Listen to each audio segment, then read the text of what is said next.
जय शिवराय मित्रांनो जर आपण राशन धारक असाल, आपल्याकडे केशरी राशन कार्ड असेल तर हा व्हिडिओ आपल्यासाठी खूप महत्त्वाचा असणार आहे। मित्रांनो, आपल्याला राशन योजनेचे आता पैसे दिले जाणार आहेत।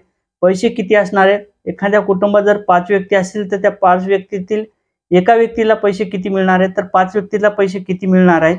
त्यानंतर शेतकरी कोणते पात्र असणार आहेत, जिल्हे कोणते पात्र असणार आहेत, हे 14 जिल्हे कोणते असणार आहेत, 14 जिल्ह्यातील शेतकऱ्यांच्या खात्यावर पैसे कोणत्या खात्यात जमा केले जाणार आहेत, या संदर्भात आपण सविस्तर अशी माहिती घेण्याचा प्रयत्न करणार आहोत। तर मित्रांनो, मी गणेश ठाकरे, कृषी 712 या YouTube चॅनलवरती आपलं स्वागत आहे।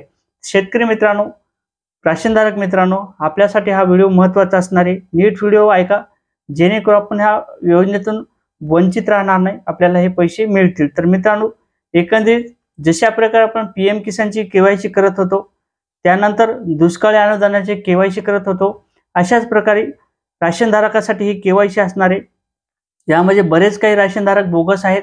ज्या राशनधारकाच्या नावाने कुठेतरी पैसे देऊन डुप्लिकेट राशन कार्ड तयार केलं, याला कुठेतरी चाप बसावी यासाठी राज्य सरकारच्या माध्यमातून ही मोहीम चालू करण्यात आलेली आहे।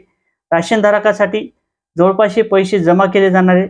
जवळपास आत्महत्याग्रस्त शेतकरी म्हणून, आत्महत्याग्रस्त जिल्ह्यामधून म्हणून हे घोषित करण्यात आलेले आणि या जिल्ह्यातील शेतकऱ्यांच्या खात्यावर पैसे जमा केले जाणार आहे।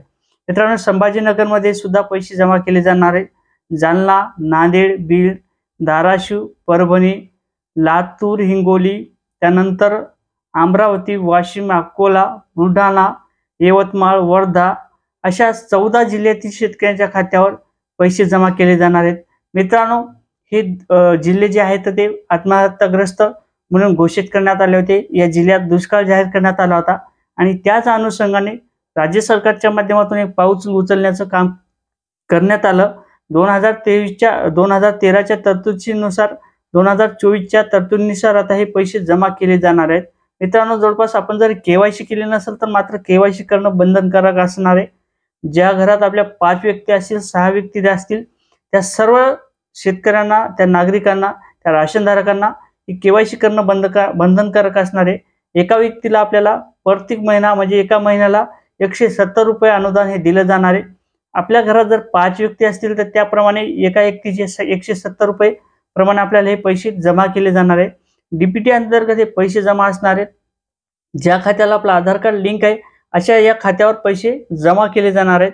यामध्ये शेतकऱ्यांना, या महिलांना हे प्राधान्य असणार आहे।